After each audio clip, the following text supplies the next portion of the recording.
Hello and welcome to another photo Mish. This is episode 94.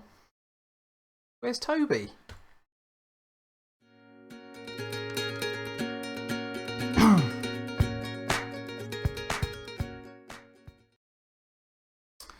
Hello and welcome to that weekly show where we take the weekly news, what we've been publishing, we take live chat, questions, Instagram challenges, and we mash them all into one in a weekly show which we call Mishmash. Now I'm sitting here with a little grin on my face. There's everyone sitting in the chat giggling as well because we had a small technical issue earlier. But that'll be our little secret. Don't worry about that.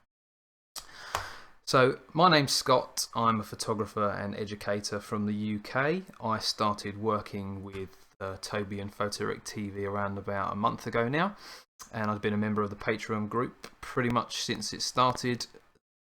It's a fantastic place, and that's who our this show is brought to you by. It's brought to you by the Patreon group. We couldn't do this without your guys' support. We really appreciate it. So, wow, what do we say? The elephant in the room. Normally, you can't really make out who I am because I'm this little pixelated guy in the corner.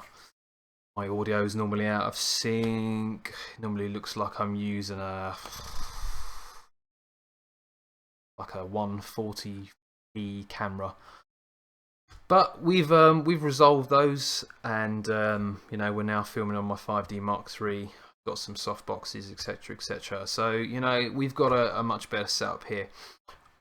I'm covering for Toby. Toby is currently travelling back from Moab in Utah with the K Photography Academy. Tongue-tied there. Sorry, I'm a bit nervous. You know, this is hard. With the McKay Photography Academy, fantastic academy. They local courses and they do these amazing photography tours. Particularly one that has just been won by a viewer that's going to be going out to Tanzania, courtesy of the channel, courtesy of Sigma, courtesy of McKay Photography Academy. And if you follow Toby on Snapchat, you'll have seen just some breathtaking scenery. One of his vlogs did go live this week, and hopefully we'll be seeing a little bit more. Me and Toby haven't been able to speak as much as we normally do, obviously, because he's just jam-packed shooting all the time. So, as I say, I'm filling in for Toby this week. Yeah, I'm not as good as Toby, and we all come here for Toby. That's why I come here, didn't I? But, you know, I'm sure you can make it. So, this week... Ooh.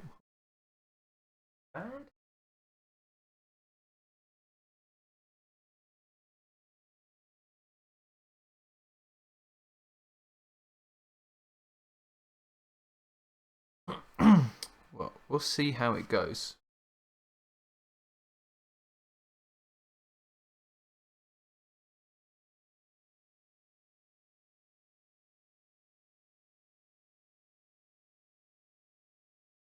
Sorry about this, guys. We have had a couple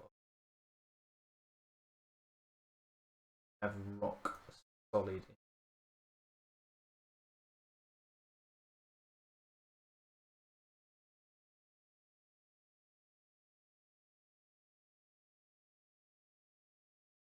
Problem?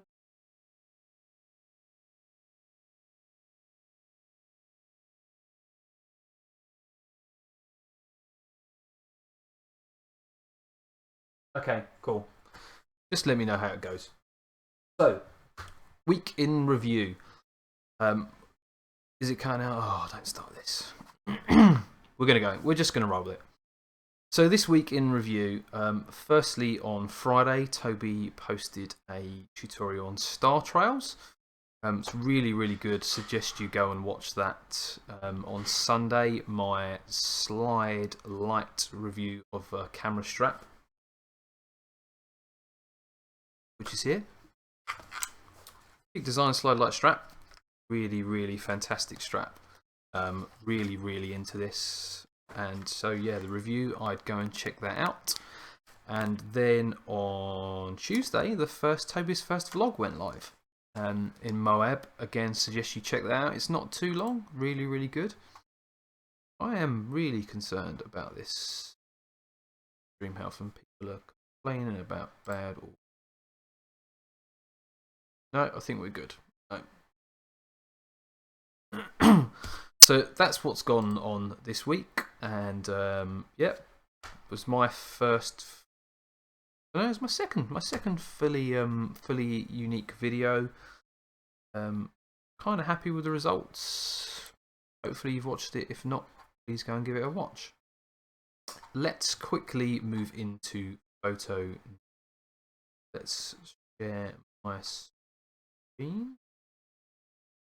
It's the chat. We don't want the chat, do we? On.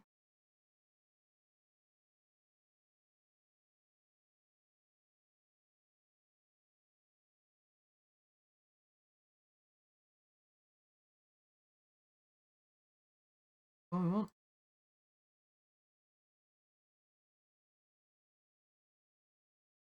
Good. Right. Sorry about that, guys. Okay. So, first in photo news this week. DJI has revealed rather, another huge drone. Now, you know, this is a level above DJI Phantom. The Phantom is, compared to this, is just a tiny little. This is heavy duty filmmaking. This is probably for movies, to be honest. But this thing can hold like 6 kilos. This is called the DJI Matrice 600. Look at this thing. This thing is half the size of me. This could easily take a C300 Mark II. This could take a RED camera. You know, some serious glass on it. I suppose this is one of the ones that's really not limited by the drone itself. You know, the Phantoms and slightly lower end of drones are kind of restricted by the cameras that you put on them, or with a GoPro, but this bad boy isn't. Small drawback with this one is that it is $4,600. I can't work out what that is in UK money at the moment, but that's serious money. Sorry, my cat is something in my dining room and I can't stop. The Ronin MX, that's the gimbal. This comes with a Sirius gimbal as well. Sirius stabilizer, that's a lot of money for a stabilizer, but saying that, you're talking at that kind of money, I suppose you probably want the gimbal as well. That's a serious drone. The next news story to report on kind of links into drones, really. Drones are really big now. Drones are seriously popular. Me and Daryl in the group talk about it a lot. We really fancy a drone, but there's a few people now that are starting to spoil it for us. Somebody this weekend flew a drone into an aircraft that was coming into land at Heathrow. Now, if you don't know what Heathrow is to the UK, it is huge. It is the hub. It's the biggest airport which surrounds London. It has 5 terminals. You know, compared to somewhere like JFK, you might think, oh, you know, okay, that's not that big. But for here, you know, we're a tiny little island, and this huge city, London, or not even that big, hugely populated city, is served by a few airports, but Heathrow is by far and away the largest. You know, there's lots of campaigns going on to maybe build a 3rd runway there. But somebody has managed to fly a decent enough drone, because I think this was about 2,000 or 3,000 feet into an aircraft. Now, thankfully, nobody was hurt. The aircraft hasn't been damaged. The drone is probably in about 1 million different pieces. But one wrong move, if that goes into an engine air intake, then who knows what's going to happen. It's just not good. Somebody flew one into the White House last year. You're responsible with your drones, people. don't want to spoil it for all of us. I really want a drone. I can't, I can't get a drone. Toby's got a fantastic drone. We're trying to get me one to test, but I don't think this is going to be. This probably isn't one of the Phantoms because you can't fly a Phantom in certain areas near airports because of the GPS. I know that's at least the case in the US. I'm pretty sure it's firmware locked the same in the UK. It's almost impossible to get around that. So you'd have to be coding to get around it. But this is a drone that's serious enough to get up to that kind of height, to get into where a plane is, and it's not good. It's not good. Okay, that's enough moaning about drones. Let's move on. The next news story. If you're a Mac user, it's time to update your RAW support. Sorry, just need a bit. If you own any of these cameras, Canon EOS M10, Canon PowerShot G5X, G9X, you can see it on the screen here. The interesting one in this list here for me is that's the A7S II. That's the correct name for the A7S II. That's not a new camera. So this is people that got the A7S II have been waiting to be able to view their RAW files just in the desktop browser for quite some time. And okay, we probably edit them in Lightroom, or maybe you're still using Aperture or iPhoto or Capture One or something like that. But something that's really frustrating for me, I've got an A7 II, and somewhere between Sony and Windows, they've not released the patch so that I can view my RAW files just in standard art, in the standard desktop. That really annoys me. It means that anytime I've exported an image in JPEG, I can view it, but sometimes I just bring up on my camera and I just want to quickly select one of the RAW files, and I can't. I have to import everything into Lightroom to be able to see it, and that's really irritating.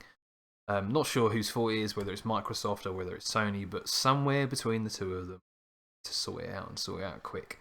If you're a Mac user, it looks like you're okay, but I have heard people saying that with the 7D Mark II, probably only on Windows, but they can't view their RAW files. Again, stupid. Again, how long's the 7D Mark II? Sort it out. So yeah, there was a slightly older update in 6.17. Now 6.18 has come out. The RX1R Mark II is included in there as well. Fantastic compact camera. A lot of money. A couple of the Pentax ones. I know we've got a few Pentax supporters in the following. Came out, and so you should now be able to view those. Moving on. Nikon Snapbridge. That's Nikon, not Nikon. Nikon is the right way to say it. Go and speak to the Japanese, honestly. Nikon Snapbridge now available. Sorry, I'm not sure. Nikon Snapbridge is now available for Android, and iOS is to follow in the summer. This is the app which is going to be pretty similar to Canon EOS Utility, except that this one operates on Bluetooth. This one operates, I believe, is it Bluetooth Low Energy. Now, I must be behind the times with Bluetooth, so I'm not really sure what that is. It sounds like it's something that's going to be operating on your Nikon D500, but it's not going to use an awful lot of battery. Something a lot of people complain about in 7.2 is that Wi-Fi drains the battery. To be honest, I don't really find that at all. I leave mine on. Putting it in airplane mode for me doesn't really save any battery, but yeah, each their own. So this is the app that you're going to use to transfer the images to your phone fairly quickly for maybe mobile edits, getting stuff out to Instagram, Facebook, Twitter, Pinterest. You can't share on Snapchat, can you? I don't think you can.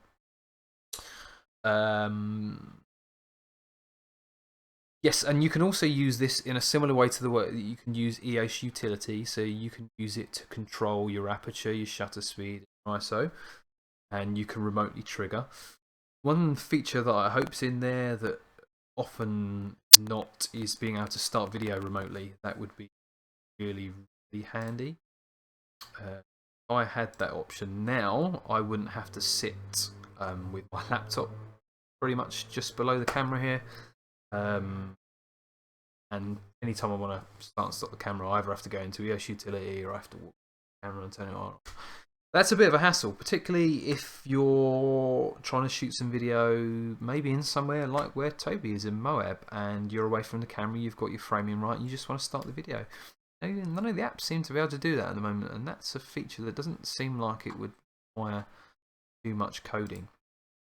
It's just got a list here of the phones that it's currently approved with. I'm pretty sure this would work on most Android phones that are on at least 5.0 it says, or later.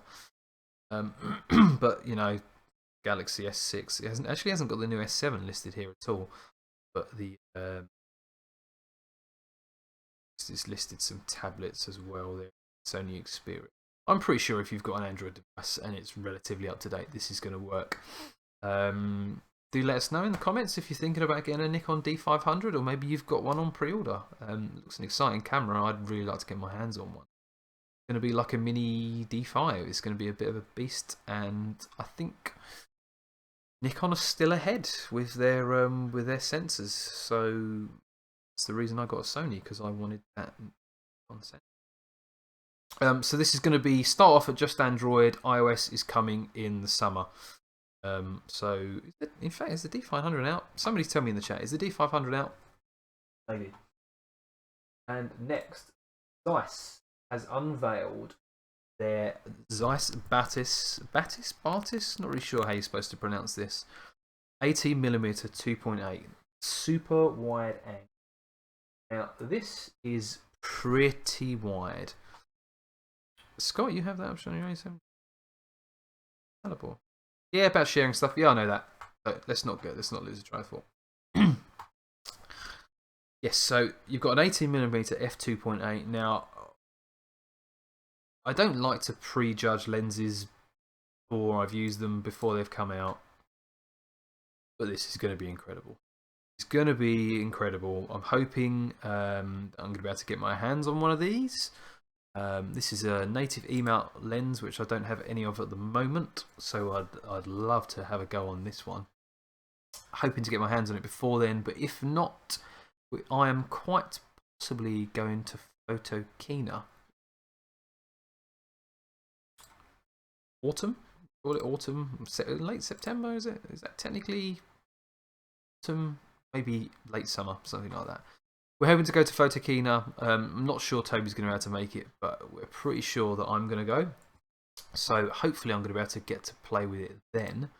But where are we? Let's look at some of the interesting parts. So, yep, it's got 11 elements in 10 groups. 4 of those are spheric on both sides. I don't know. I'm totally honest. Minimum focus distance of 0.25 meters. That's close, weighing in at less than a pound, so that's not too heavy actually. The biggest complaint I have with my Tamron 15 to 30 that it is heavy.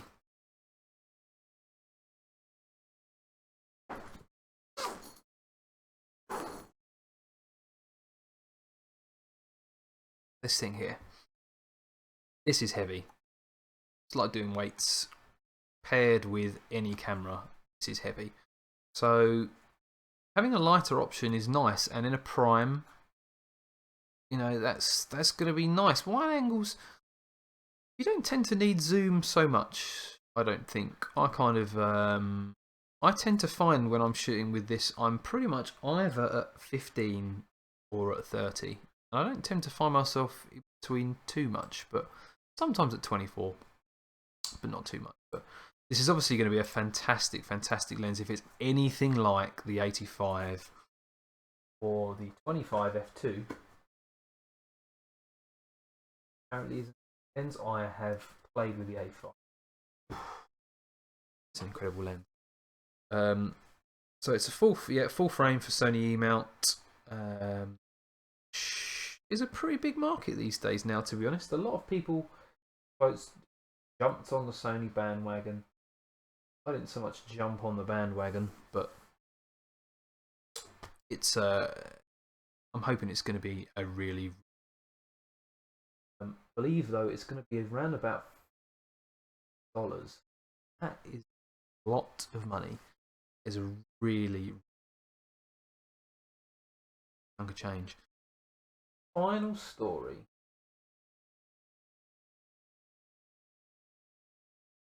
Sorry about.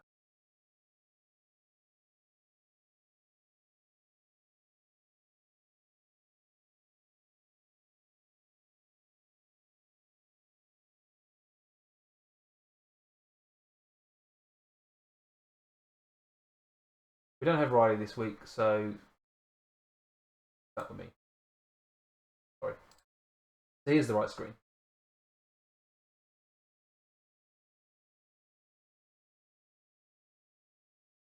Elka Drone wants to reinvent the tripod. This is like a sort of semi-plastic type gimmick, really.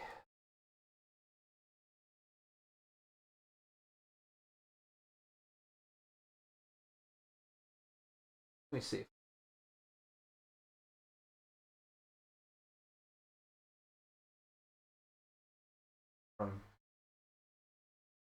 Fucking.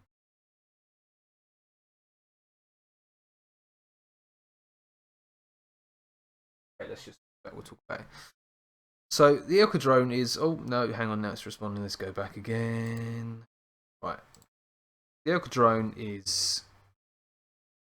It's this. It's more a stand than anything. It comes up to a similar level to a tripod, maybe slightly higher. It just doesn't look too secure. I think I'm gonna have to. Or can we do better? The video's not gonna go. I'm afraid. It's just unfortunately the channel with the normally perfect, but it kind of stands up.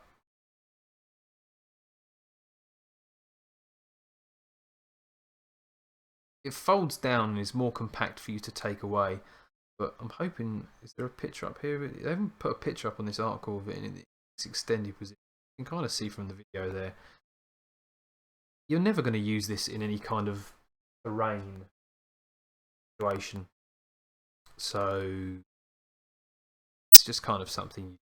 I don't think it's very good. Maybe when you look at the show notes.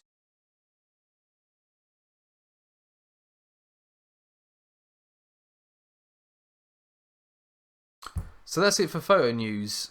This is where we move on to.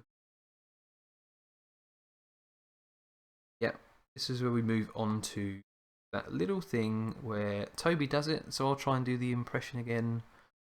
Photos from space. That was terrible, wasn't it? If you think that was terrible, please tell me. NASA just won the time-lapse game. Stunning aurora space 4K now. Fortunately, this isn't going to come through to you in 4K. Let's give this a play.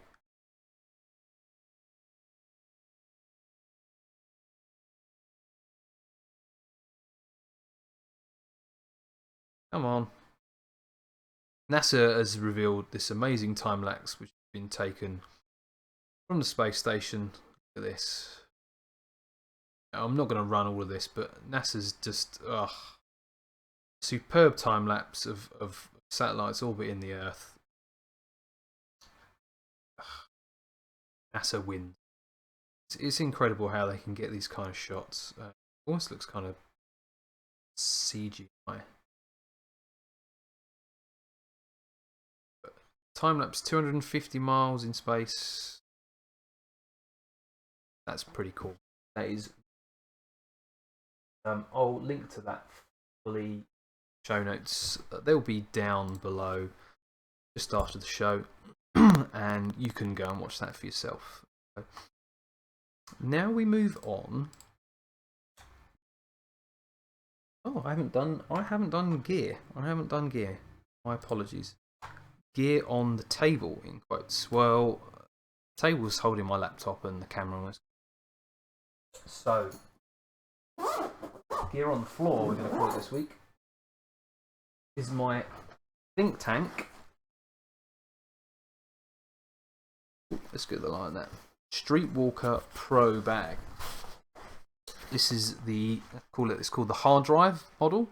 This carries a 15-inch laptop, carries 2 camera bodies. I fit my A7 II, my 5D Mark III, 15 to 30, 24 to 70, 7200, 50mm, 2 flashes, a whole rig basically fits in this bag. It is built so well, it's so comfortable. It's a fantastic bag. I am going to be having a comparison between this and a cheap Amazon bag that I've been using for 3 or 4 years, which has done a job, but when you want that nice solid piece of clarity and a professional looking bag, you know, turning up to weddings, you don't want to be turning up with Amazon basics bags, really. It's a fantastic looking bag, really like it, super solid, really pleased with it. That is this week. Gear on the floor. So let's move on to the Instagram challenge. Pull up the right window.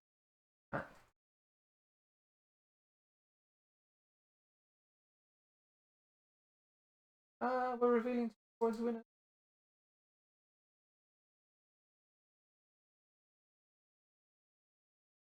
Right.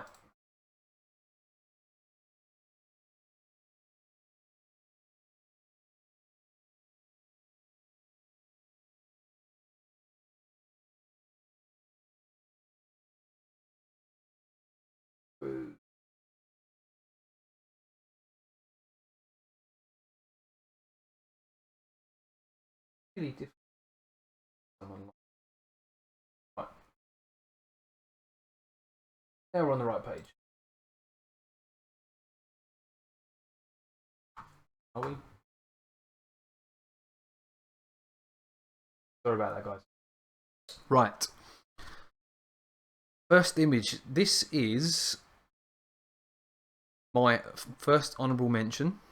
So I should probably reference this week. Obviously, Toby is still travelling, so me and Roy are judging this week's Instagram challenge, which was collage. We wanted your collages. Here's a good example. This week's 69 entries this week. Here's mine. I went for a night photography theme. Surfing one here is a really nice shot in eyes. I find it's good to look through these, and sometimes is it sort of letting some people go a little bit first and then putting mine in late. Well, I can't win anymore anyway. Not that I ever won in the first place, because everyone always submits fantastic images. But this week, my honourable mentions. The first one goes to Dalibor. This is a fantastic shot, which you can see.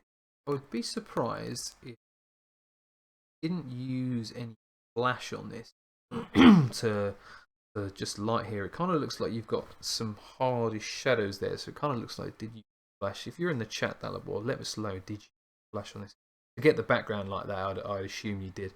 But it's it tells a nice little story of just this bird, of this hummingbird coming up here. I like the way that your shutter speed is slow enough that there's still some wing movement, but the bird is sharp. Really nice. My other honourable mention is to Cameron. Cameron is another member of our Patreon group. And Cameron's kind of just gone for the symmetrical. There's none of this. Call it. There's no defined edges on different. It's not 3 or 4 different pictures. It's almost just one, just mirrored 4 ways, and I really like the creativity in this. To me, this is a collage. It's the same picture, just 4 times. It's a very visually pleasing to look at. So great shot, Cameron. My Instagram winner goes to Erwin. I really like the story here of taking the time to pose someone to obviously just start blowing, then got the dandelion being completely blown, and then completely being done. Really good shot. Yeah, Dalibor, did I pronounce your name correctly? Tell us that. I've been wondering that for ages. Did he use a flash? Did he use a flash? No flash. How did you get that dark background? Super dark background. Scott, we can't see Cameron's. Really? Go back to that. Hope you can see that. If not, if you can't see that, the link will be...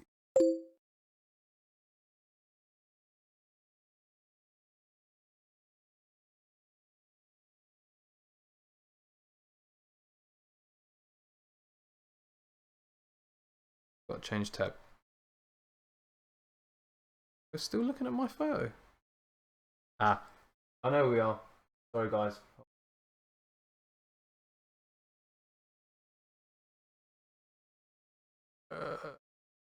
Yes, okay, cool. No, that's fine. I've been looking through the wrong tabs. These are Roy's picks. Sorry, I've screen shared the wrong window. So we'll go through these first. We've been through Dalibor's image. The second image is Will's shots at the beach, the surf shots. Really great collage, 3 great shots. Reflections on the water here, really nice. I love this surfing shot, it's really fantastic. Really well framed. I know you can kind of crop in the Instagram stuff, but again, it looks like a really nice shot. Particularly, I like the crop that you've put in here. A great action shot. You've got the water in there. You've got this scenic backdrop that's really fantastic. And this guy, he looks like he's had a tough surf.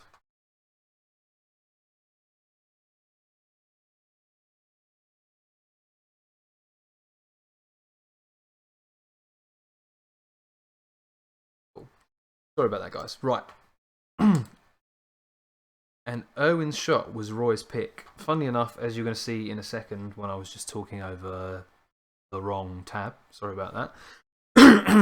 This was also my winner, so me and Roy didn't talk about this before the show, so it's really coincidental that this is one, but Owen's taken the time to pose someone here. Just slightly blowing, so you've got one piece falling off, then you've got the dandelion mid gone, and then completely going. Really like the way you've blown out the background here. Really nice little story. Really pleased. So that's my winner. Sorry, that's Roy's winner as well as my winner. Let's move.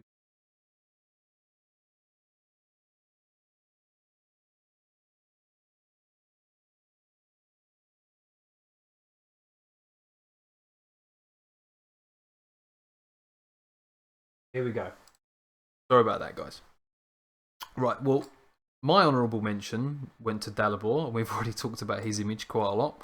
So this is my other honourable mention, which is Cameron's.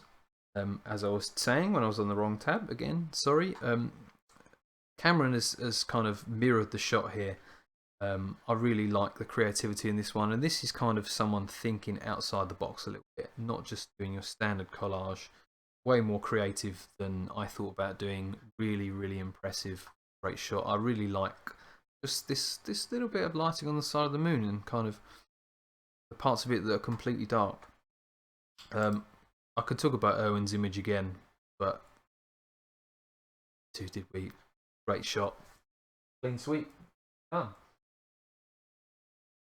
So this was about the massive problem last time. Got through that, so that's good.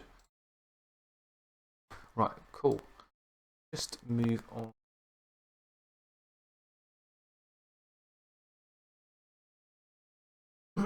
Next week's Instagram challenge. So I've just had a pop-up from Roy from about 5 minutes ago where the screen was stuck. Next week's Instagram challenge is going to be red. Red's the theme. Can be anything red. Be an angry person because the stream's dropped out. It's annoying, isn't it, when that happens? It means you have to stay up an hour later. Roy's got a really good article on the site which will be linked into the show notes. He's got some tips about shooting reds because reds are the first colour to get blown out when you're shooting. It's really easy to oversaturate and distort and lose a lot of detail in those reds. So you kind of have to expose really carefully when you're shooting reds. But lots of different options there. Let's see what you've got next week. Toby will be back next week, and I know that he's looking forward to judging those parts. So let's see those go. Next part is a small discussion point. Now we called out for some questions, so I've got some questions to answer. But in a moment, we'll talk about the questions. If you've got any more, can you give them to us now? Okay. But I'm just going to reference an article I was reading on Petapixel yesterday that got quite a lot of abuse and then quite a lot of support. And the article was in support of P mode, which is your program auto mode, automatic shooting, effectively how you would normally do with your iPhone. And this guy was making quite a compelling argument for it, and maybe not so much against. So basically, his main argument was you should really focus more on just capturing a lovely moment and composition, and that's what makes good photos. And most of the time, as photographers, when we first see a picture, we look at it, and the first instinct is, oh, that's a great photo. Then we might sit there and speculate in our own head. It was shot with what settings they shot at, and kind of all these bits and bobs. But some people will just pull out a phone or a camera and stuff like that and take a great shot. And, you know, there's pictures I took 10, 15 years ago on point and shoot cameras, and they were really nice photos. One of my favourite ever pictures I took was on the coast of England in Plymouth, on my Sony Alpha 200, my kit lens, fully auto, and I loved it. I had the reflection off the water onto some boats. It was a great photo, and I had it blown up, and it was really sharp. Mainly because I composed it in such a way that I really liked it, and the camera did the rest. So that's good. But, and I think kind of people that say you should only ever shoot in manual mode can be a bit snobby. A lot of people kind of say, oh, you know, everyone's a photographer until they find out manual mode and kind of stuff like that. It's not. I don't think that's necessarily the case. There's lots of people that happen to use shutter priority, aperture priority, and stuff like that, and they get results that they are happy with. Loads of professionals I know use aperture priority in different spaces, or something along the lines of auto ISO. I personally think that you need to understand exposure triangle in order to create different images and to make the camera do what you want it to do, rather than just putting, you know, following in into a shot of, I don't know, something mundane in your house like a lamp. You want to blow out the background, so you just put the camera near it and you just snap, and it doesn't. You don't get the photo you want. If you knew that you were supposed to shoot at 1.8 to blow out the background, and then you balance the exposure with your faster shutter speed and your ISO low to grain out the image, then great. If you don't know that, then you're not going to get the results you want. So I don't massively agree with this P mode is fine, but if you're just starting out, there is nothing wrong. And if you're not, even if you're not just starting out, there's nothing wrong with P mode. You know, loads of the point and shoot pictures that I take on when I've been away on Instagram and stuff like that, just point and shoot on my iPhone. My iPhone's locked. Sorry, not my iPhone. My LG G4. I do have an iPhone as well, but my LG G4 is locked to f1.8, and it generally just picks a shutter speed that it thinks is right and an ISO that it thinks is right, and if it maxes out the ISO, it just lowers the shutter speed to a point where it's unusable. But I think it doesn't. There's not a huge compelling argument for basically saying P mode is fine for everything. It's not. But I think kind of the snobbery of saying you only ever shoot in manual. Quite a few people love shooting in manual with auto ISO, which in changing lighting conditions can be good. And now, as sensors are getting better and better and better, if you lock your ISO at a certain point, I think that can yield decent results. I'm a bit more of a control freak. I have to use. Well, I don't have to. I always set my ISO manually. The way your cameras are configured now, this Sony's really easy configurable. I've got it configured pretty much the same way that my 5D Mark III is. One wheel controls my aperture, the other controls my shutter speed, and I can control the ISO with this back wheel, so I can change my exposure like that. A lot of mirrorless cameras now, people can. I think on the Fuji's has got the exposure dials just on the top. You can change your shutter speed on top. Really, really easy to change your settings. And I think on some of the more entry-level cameras, it's really difficult to change your manual settings quickly, so it can kind of hamper you. And that's about the point when people start upgrading their cameras, when they find their cameras holding them back in terms of being able to move through dials quickly. So generally, once you get into the prosumer levels, you have a dedicated ISO button. But that's just my opinion on that part of the discussion. Let me know what you think in the comments. What do you use? I mean, there's loads of people I know that have been shooting for aperture priority for years. They've been perfectly happy. People that shoot birds get fantastic shots in shutter priority. If you're shooting in one of those modes, you clearly understand part of the exposure triangle, or maybe all of it. Sometimes the camera is the right settings for you. Maybe that's the way things are going, and I think you're going to lose a little bit of the art of performing. Never mind, I've laboured that point. We're moving to questions. I did a fairly unsuccessful Facebook Live yesterday evening. I think when you do that sort of thing, you're supposed to be on for about 10 or so minutes to let everyone get the notifications. Nobody really spoke. What a disaster. But I put more question requests out earlier, and you guys did respond, thankfully. So we are going to go through the questions. Roy is also typing up the questions that you guys are putting in the chat, so we are going to go through those as well. So the first question came in from Tim. Tim is one of our Patreon supporters from Down Under. Scott, my question is, what lens do you recommend for head and shoulder type portrait shots on a crop sensor? I'm leaning towards the 50mm 1.4 art. Maybe I'm overlooking something else. I must be honest, Tim. It's probably the one I'd pick. If you were picking a prime, I would pick the Sigma Art 51.4. The Sigma Art series is fantastic. The 1.4, I picked it up at the UK Photography Show last year, and it's one of those lenses where once I started reviewing the images, I sat up and noticed the colour rendition, the contrast come out of that lens, sharpness even at 1.4 is fantastic. 50mm on a crop sensor is a nice focal length. It's similar to an 85. So for a prime, I think you're good. The only way you're not going to be too happy with that is I'm pretty sure, you correct me if I'm wrong, that the art series are not weather sealed. That might be an issue for you, but I'm pretty sure you've got a D500. Isn't massively weather sealed anyway. Might not find that a problem.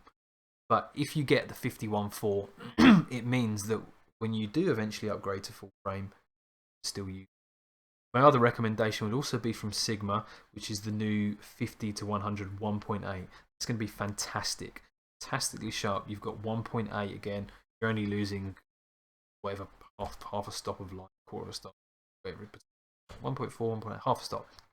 You lose half a stop of light, but the bokeh you're going to get from that 100 and just that extra bit of working distance between you and your subject is going to be a lot nicer. I think, to be honest, if you got the 50 instead of the 50 to 100, you're going to then be able to go out and buy another lens, because Sigma Arts are fantastic and they're not cheap, but they're still relatively well priced primes. I mean, if you compare it to something like Canon 51.2, well, okay, you're not going to be using that on a Nikon, but in terms of like what I'd be looking at, it's a fantastic lens. Now, unless you want to go a little bit cheaper and get maybe the Nikon 1.8G. Not sure if you've already got that or not, but fantastic, fantastic lens. Question from Caroline Farrow. I just bought a Tiffin 0.9 ND filter off eBay. Judging by the packaging, I think it's from the 80s.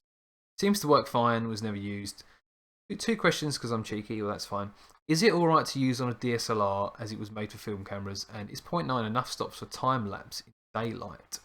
Well, firstly, is it okay to use on a DSLR? Yes, it's absolutely fine. The filters are, in terms of ND filters, are basically the same. It's just glass, just really, really dark glass. It's like putting sunglasses on your camera. 0.9 is enough. In fact, you may find that it's too much. Once you get to 1.0, you're looking at darkness. That's what you start using when you want to do really, really long exposures. You know, yes, you'll be pretty happy with that. But yes, definitely using on a DSLR, absolutely no. Ben Mooney, if you could take one lens to the Galapagos on a Canon 70D, what would it be? What's the Galapagos? I have to look that up, guys. Sorry, I'm not that well travelled. Galapagos. Volcanic Island. Wow. Going there. Amazing. If you were taking one lens there on a 70D, what would it be? These questions are really difficult. If you could use one lens, if you could just have one lens for this sort of stuff. I mean, depending on what you're going to shoot, Toby has a really compelling video on why you should try and use more telephoto lenses for landscapes rather than wide angles. You get better framing and doesn't distort. Don't get so much distortion, and also if you shoot with a really wide angle and some huge mountains, it tends to suppress the mountains. It doesn't make them look so grand unless you're really, really close to them. If you get down to the floor with a super wide angle, it creates some really good effects. Telephoto lenses are great for that. I've got a Tamron 15-30, a full frame camera. I love that. If you're going to look super wide angle, a crop sensor, I'd be looking at maybe something like the Canon 10-18 or 5-5.6. Toby's been using that lens in Moab. Fantastic lens. The Rokinon Samyang, whatever it is in your part of the world, 40mm f2.8 is a fantastic lens. It's manual focus and manual aperture. It's fantastically sharp, and for landscapes that's great. And now you can get them with the chips that have got focus confirmation in. So that again might be a good option for you if you're going to go wide angle. If you're going to just kind of go standard, kit lens is going to serve you really well there in good light. If you stop a kit lens down to something like f8, you're still going to get really good results. So definitely don't discount that. Don't run out buying another lens just because you have to. Honestly, don't. A 35 might be a nice option, which is going to be fairly cheap. There's a few options there. It really depends how you're going to use it. So that might be a wishy-washy, slightly crap answer, but well, that's my 2 cents. Christy Keys. I just got a Canon 7D Mark II and I'm wanting a lens for panoramic landscapes and night sky shots. What can you recommend? Well, this is one where realistically you are going to look at super wide angles. On the 7D Mark II, for panoramic landscapes and that sort of thing, we look in sort of, again, 10-18. But the problem with that starts at 4.5. And if you're going to want to do night sky shots, that's got a few options. The Takina 11-16 f2.8. I think we were talking about this in the group the other day. They've just released an 11-20 1.8. Again, they're both crop sensor only lenses. They're really good value. Really sharp. I know the 11-16 has kind of got quite a lot of vignetting at 2.8, but you can correct that in post. That's a really good lens for the night sky shots. Someone's mentioned the 18 to 35 from Sigma. That's pretty good. 18 again, you know, is as wide as your kit lens, and you're getting that 1.8, which is going to be really sweet for trying to shoot the stars. I've got the 15 to 30 again from Tamron 2.8. That's still going to be pretty good on a 7D Mark II. I know Max is in the chat. He really fancies fancies a little, using that for a bit, and I might lend him it. He's in Germany, so Max. So you got the Takina is a good option, and another option which I mentioned previously on that you would take to Galapagos. I think it is. Sorry, please correct. Not well travelled in that part of the world. Samyang, Rokinon, something like that. Depending what part of the world you're in, they're all the same. The 40mm f2.8 is fantastically sharp. Manual focus again, but it's a great lens. That's going to be your best value. The Takina comes in, the 11 to 16 I think comes in at about $430.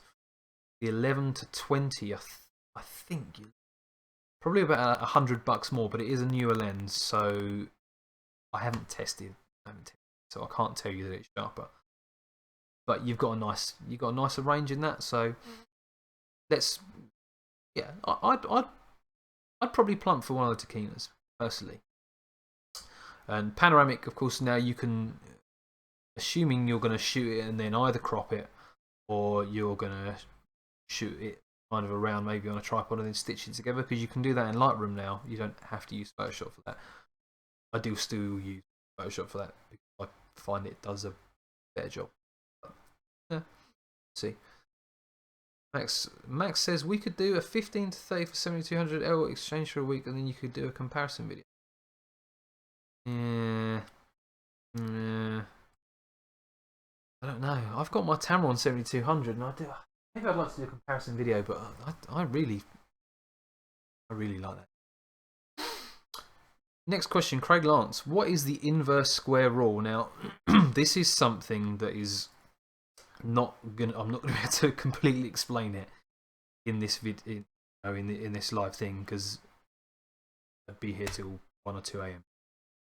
Very basically, sorry, reading some of the comments in the question. Lost my track.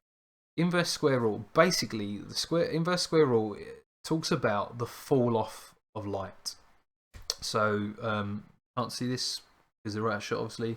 But I've got a softbox here and a softbox here, and then I've got some ambient light in the room. Now, the fall off of effectively my light to here, to have a correct exposure of my hand here, photographing my hand here, I probably have to have the camera at about f16. Have the camera here, sorry, to have my hand here and get the shot correct exposure is probably going to be okay. And then effectively all it is the light fall off. The light falls off less the further away you are. So effectively, you set your flash power at full power, and the subject is right next to the flash. That's you're gonna put it full power, and you're gonna have to set your camera at about f16. The difference is if your subject is quite far from the main light source already, if they move, just a few steps towards or further away from the light, it means you're probably not going to have to adjust your flash output. Pretty badly explained, isn't it? Effectively, the quick answer is it's to do with your subject to flash output distance and the light fall. Toby's not Toby, sorry, Roy has posted a really good article actually here, which put in the show notes, of a much better explanation of it, but without, to be honest, it's a full video on its own, but it's to do with light fall off, flash and subject distance. So recommend you checking out that link. Cameron, is the QuickTime on PC issue affecting Lightroom and Photoshop like some other Adobe? I don't know. On PC, I've not heard of this. QuickTime is getting killed off. Lightroom and Photoshop came out safe, but I don't know, Cameron. If I'm totally honest, I've not heard of this. I don't use QuickTime at all. Most Apple programs, Apple is that? Don't run well on PCs. Max asks, okay, this is in reference to our ISO or auto discussion earlier. I just don't get why I should set the third value, i.e. he's talking about ISO. Oh, sorry, no, he's not.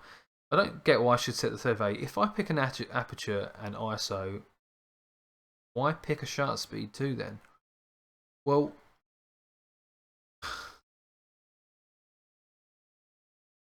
I thought that was a cat. Why do you... Oh, start it again. Max's question, I just don't get why I should set the third value. If I pick an aperture and an ISO, why pick a shutter speed too? Well, if you need a shutter speed quick enough to capture something, particularly Max shoots birds a lot, you need your shutter speed to be quick enough to freeze the action. And you've set it at an aperture that you think is good enough. Maybe you're at 5.6 or you're at f8, something like shooting birds, maybe f11 to give yourself that kind of focus room. Everything obviously needs to be set right for the exposure triangle, although if we're shooting raw, we've got that little bit of leeway. Why should I set the third value? Well, particularly with shutter speed, you need that. You need that to be set correctly. The one I can understand people using is auto ISO. And as we said a little bit earlier, auto ISO, you can... These days now, sensors are getting so good that ISO 6400 is what ISO 800 looked like 4 years ago. So you're getting cleaner images, and you're happy with your aperture and your shutter speed, and you're happy for your camera to just pick your ISO. It's fine. I don't trust this personally because camera metering systems are not perfect. Depends what version, what kind of metering you use. You could use average metering across the whole scene, you could use spot metering, you could use evaluative metering. There's lots of different modes. I don't tend to use loads of different ones. I tend to have mine on like evaluative, unless I'm shooting areas that are just got a subject lit and everything else is done. Otherwise, you spot for that. And I think the only thing that has to happen when you've got your camera in a fairly automatic mode is for that metering system to just be slightly thrown off, and your ISO will just jump up to something stupid, or your shutter speed will end up coming down shibbily low. An example of why this is not great is it's the London Marathon, London on Sunday. And about 3 or 4 years ago, no, we're talking more like 5 years ago. My brother ran the London Marathon, and I had my Sony Alpha 200, kit lens 7300, something like that. And as he came past, I was up on a stage shooting, firing off, literally trying to get as many shots as I could of him as I could. And the shutter speed was really low because I didn't know what I was doing. I wasn't in a fully automatic mode, but I think I was in like aperture. And I wanted, at that time, it was raining and the metering was being thrown off by dark clothing. I wanted, at that time, not knowingly, but I would have wanted, if anything, the ISO to thrown up, so I would have just got sharp shots. But I didn't. I got slow shots, and it ruined the shots, and it really upset me. Because, you know, my brother had gone through this huge physical endurance, and I couldn't capture it. That's my main argument for not using that kind of stuff. You know, I wouldn't be comfortable doing that. If it works for you, then go for it. You know, I've talked a lot to my group. Without getting to the rinky dinks of the exact relation, a relation of mine is a professional food and drink photographer. Shoots with large format cameras, your Hasselblads, competitors to people like Phase One. When he uses his Nikon D5200, he just shoots in aperture priority. He likes it. It works for him. And there's no kind of... If it works for you, do it.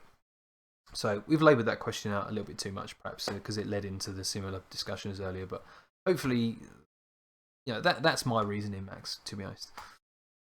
Alexander Adler wants to know when looking at lenses, what does this STM mean? STM is a specific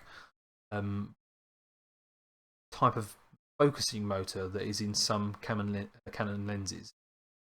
I can't remember exactly what the STM stands for, but it's a stepping motor, and effectively what it gives you is smooth, silent autofocus, particularly video. With pairs great with like your dual pixel AF sensors of 70D, 80D, and I think it's in the C300. Might be in the Mark 1 as well. So the 50mm STM is a full frame lens. Most of the other lenses are EFS lenses.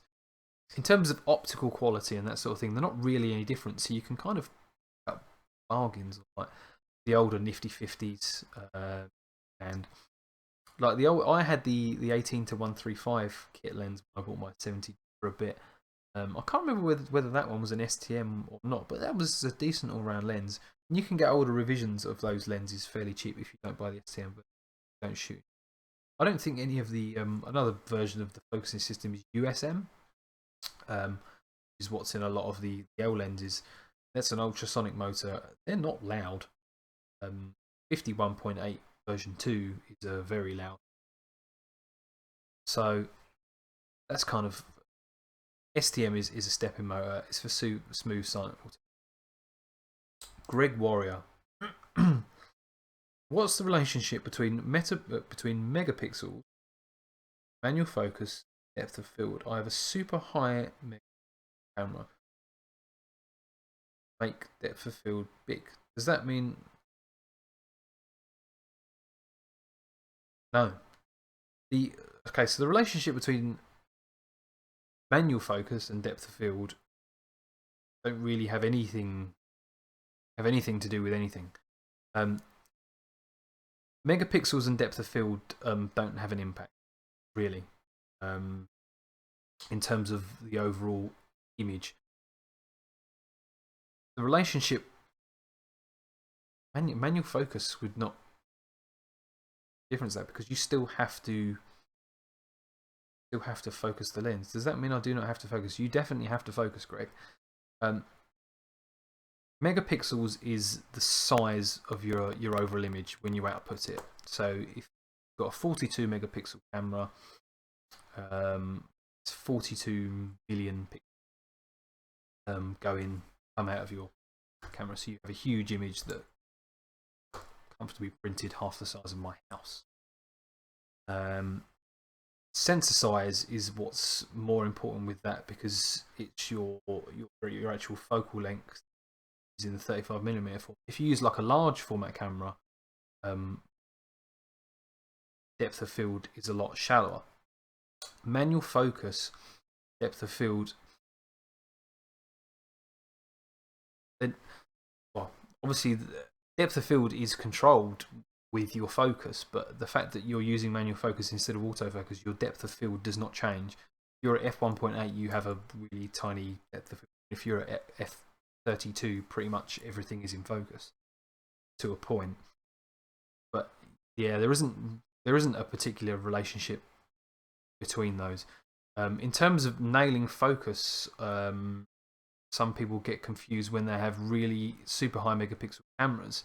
Is that when you've got a super high megapixel camera, the slightest bit of camera shake can really affect your images. I know that particularly as Justin, who works for Tony and Chelsea Northrup, Tony's put a video about this. If you have a super high megapixel camera and you just have a tiny bit of camera shake, causes you to lose your images, and in super high resolution, like that.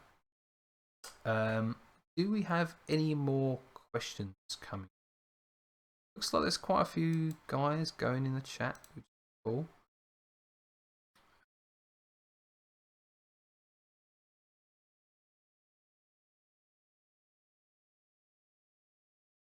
There's quite a bit of chat going on. Hopefully that's answered the questions to a reasonable point. But I think, yeah, we've been going nearly an hour, so I'm probably going to leave it there. Thanks a lot for tuning in, guys. Thanks for bearing with me some of the technical issues. I know it's not been exactly how we want it, and obviously we all miss Toby. Hopefully next week we'll be back. Just talking about when we do the shows with Toby, now we have actually come up with a solution to solve the audio delays that I was having, and so that it doesn't look like I'm using a webcam.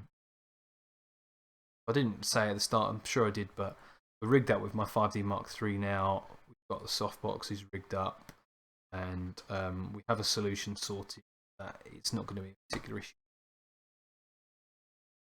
I'm going to leave it there, guys. Stick around if you're still watching live, because we're going to do the after show where we critique some images. Thanks for the pop-up, Roy. Don't worry, I haven't forgot about the after show. We will critique the images. That's not available if you're watching this after the event. That is exclusive to our Patreon support. If you want to get involved in the Patreon group, fantastic support. Go to photorec.tv/support, and you can read about getting into the Facebook group there. Gives you access to the Lightroom videos, constant support from really great people, and you know there's so many of them in the chat. I really appreciate all you guys coming out and supporting me. That's it, guys. I will see you next time. Bye bye.